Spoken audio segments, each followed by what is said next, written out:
Hello student, welcome to my channel primary education. আশা করি সবাই ভালো আছো। শুরু করবো আজকে ক্লাস 4 বাটারফ্লাই, পেজ নাম্বার 6, 7, 8, 9। এর আগের ক্লাসে আমরা পেজ নাম্বার 6 এর অ্যাক্টিভিটি 11 এ পর্যন্ত করেছিলাম, তাই আমরা আজকে 11 বি থেকে শুরু করব। Activity 11 B. আচ্ছা, অ্যাক্টিভিটি 11 বিতে কি আছে দেখো, তিনটি আলাদা আলাদা করে শব্দের ছক করে দেওয়া আছে। সেখানে শব্দের মিল অনুযায়ী শব্দগুলো লিখতে হবে, মিলিয়ে লিখতে হবে। দেখো প্রথমে একটা লেখা আছে রিং, RING, রিং। প্রথম যে ছকগুলো আছে, প্রথম যে খোপটাতে আছে সবকটাতেই এই ING জুড়ে আমাকে শব্দ তৈরি করতে হবে। দেখো পরেরটাতেও ING এইভাবে লেখা আছে ING।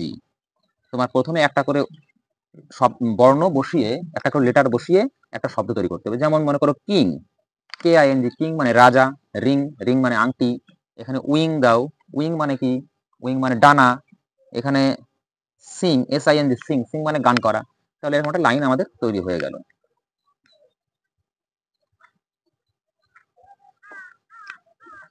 আচ্ছা, এরপরে দেখো আছে একই রকম ভাবে GOLD, এরকম OLDটা তোমার শেষে কমন থাকবে। OLD। আমরা এই প্রথমটা আমাদের করে দেওয়া আছে, পরেরগুলো আমাদের করতে হবে। তাহলে আমরা এখানে দেখো COLD, কোল্ড লিখতে পারি, HOLD, হোল্ড লিখতে পারি, TOLD, টোল্ড লিখতে পারি। এইভাবে আমরা আরো অন্যরকম শব্দ তৈরি করতে পারি। শেষে যেটা আছে সেখানেও দেখো কিরকম আছে। সেখানে আছে, প্রথমটা দিয়ে আছে নেস্ট, NEST, EST টা শেষে কমন থাকবে, EST। এবার এই জায়গাতে তোমাকে কিছু না কিছু বসাতে হবে। এখানে যদি একটা বি লিখি তাহলে কি হবে বলো তো? BEST, বেস্ট মানে সবচাইতে ভালো। একটা যদি টি লেখা হয় তাহলে কি হবে? টেস্ট। রেস্ট, এখানে একটা REST, রেস্ট দিলাম। তাহলে কি হলো? NEST, nest, BEST, best, TEST, test, REST, test. এইভাবে তোমাকে শব্দের একটা মিল খুঁজে এক একটা করে কলাম তৈরি করতে হবে। এই হলো আমাদের অ্যাক্টিভিটি বি। আচ্ছা, এবার আমরা অ্যাক্টিভিটি 12A, 12A এই অ্যাক্টিভিটিটা করবো এখন। দেখো এখানে তোমরা দেখতে পাচ্ছ কতগুলি ছবি বাদিকে দেওয়া আছে। প্রথমে একটা সাইকেলের ছবি, তারপরে একটা ট্রেন, ট্রাম, তারপরেরটা হচ্ছে একটা নৌকা, তারপরেরটা হচ্ছে ট্রেন, তারপরেরটা হচ্ছে একটা গাড়ি বা কার। এইগুলো দিয়ে তোমাকে এই যে যে ছকটা দেখো এখানে আমি এঁকেছি, এই ছকে তোমাকে উপর নিচে বা বাদিক থেকে ডান দিকে এরকম করে তোমাকে শব্দগুলো দিয়ে পূরণ করতে হবে। তাহলে দেখো প্রথমে আমরা একে কি আছে, সি দিয়ে একটা শব্দ তোমাকে তৈরি করতে, উপর নিচে। তাহলে সি দিয়ে যে শব্দটা আছে, দেখো যে একটা সাইকেলের ছবি আছে, যদি সাইকেলটাকে আমরা এদিকে লিখি তাহলে বানানটা কি হবে? CYCLE, cycle. এবার দেখো 2 নম্বরে কি আছে? 2 নম্বর আছে তোমার ট্রাম। দেখো ট্রাম টি দিয়েই শুরু হবে, TRAM, ট্রাম। আচ্ছা, এবার দেখো অ্যাক্রস, অ্যাক্রস মানে লেফট থেকে রাইট, মানে বাদিক থেকে ডান দিক, এইভাবে তোমাকে লিখতে হবে অ্যাক্রস। আর উপরে ছিল ডাউনওয়ার্ড, মানে উপর থেকে নিচে সোজাসুজি করে লিখতে হবে। এবার দেখো অ্যাক্রসে কি আছে? প্রথমে একটা ট্রেন আছে, 4-এ চলে যাই। 4 কোথায়? দেখো, হ্যাঁ 4, দেখো টি দিয়েই শব্দটা শুরু হচ্ছে, ট্রেন। ট্রেন বানান কি? TRAIN, train. এবার দেখো 5-এ আছে কি? 5-এ একটা গাড়ি আছে, কার। তাহলে এখানে লিখবো CAR। আচ্ছা, 3-এ কি আছে? বি দিয়ে, এটা ভুলে গেছিলাম, 3-এ বি দিয়ে বোট আছে, BOAT। তাহলে উপর থেকে নিচে 3টে আছে, 1, 2, 3। সি দিয়ে সাইকেল, টি দিয়ে আছে ট্রাম, বি দিয়ে বোট। আর লেফট ক্রসে আছে কি আছে? পাশে আছে কার, আর 4-এ আছে ট্রেন। তাহলে এইভাবে আমরা এই ছকগুলো পূরণ করলাম। আশা করি বুঝতে পেরেছো। এবার আমরা 12 বি, অ্যাক্টিভিটি 12 বিটা করব। অ্যাক্টিভিটি 12 বিটা আছে write 4 sentences about a tram or a train, you can use the hints from the help box. Help box থেকে আমরা হেল্প নিয়ে আমরা এই 4টি বাক্য লিখতে পারবো। তো আমরা এখানে ট্রাম সম্পর্কে না লিখে ট্রেন সম্পর্কে 4টি বাক্য লিখবো। দেখো হিন্টস গুলো কি কি দেওয়া আছে। Runs on wheels, needs electricity, has compartment, move on track. তাহলে এই 4টি হিন্টস এর ব্যবহার করে আমরা 4টি সেন্টেন্স লিখব। প্রথম যে সেন্টেন্সটা দেখো লিখছি, ট্রেন রানস অন হুইলস, তার মানে হচ্ছে ট্রেন চাকার উপরে চলে। 2 নম্বরে কি আছে, needs electricity, train needs electricity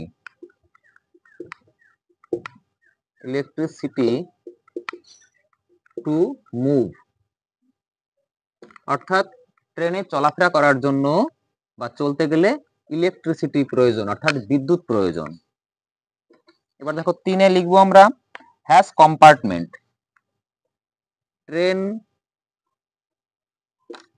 has many compartment,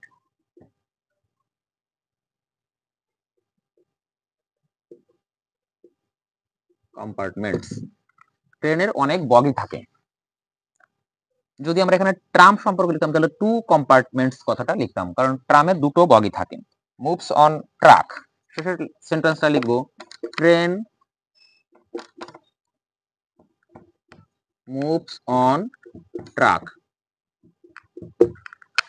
এর মানে হলো ট্রেন চলে পাতের উপরে, লাইনের উপরে, লাইন থাকে, লাইনের উপরেই চলে। তাহলে 4টি সেন্টেন্স আমাদের লেখা হলো।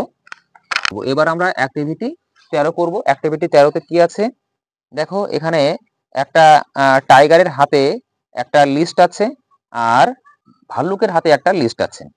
এই লিস্টে কি করতে হবে, টাইগারের হাতে যে লিস্টটা রয়েছে সেই লিস্টটা আগে লিখে ফেলি, কি কি লিস্ট লেখা আছে। ACT অ্যাক্ট, এটা টাইগারের হাতে এই লিস্টটা রয়েছে, আমরা এখানে টাইগার লিখে রাখছি, টাইগার। আর এইখানে কার হাতে রয়েছে, এখানে রয়েছে বিয়ারের হাতে। অ্যাক্ট থেকে দেখো লেখা আছে অ্যাক্টেড, ACTED। তাহলে এই একটা উদাহরণ থেকে আমরা বুঝতে পারছি এটা প্রেজেন্ট, এটা পাস্ট।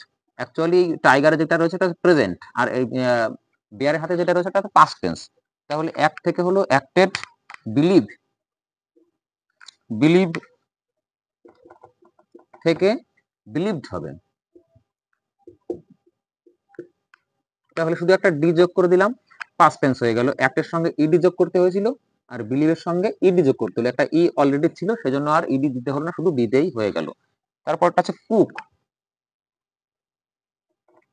তাহলে কুকের পাস্ট টেন্স কুক। এরপরে আছে লিফট, LIFT, লিফট, এর পাস্ট টেন্স হবে LIFTED, লিফটেড। ওয়াচ, ওয়াচ মানে কি দেখা,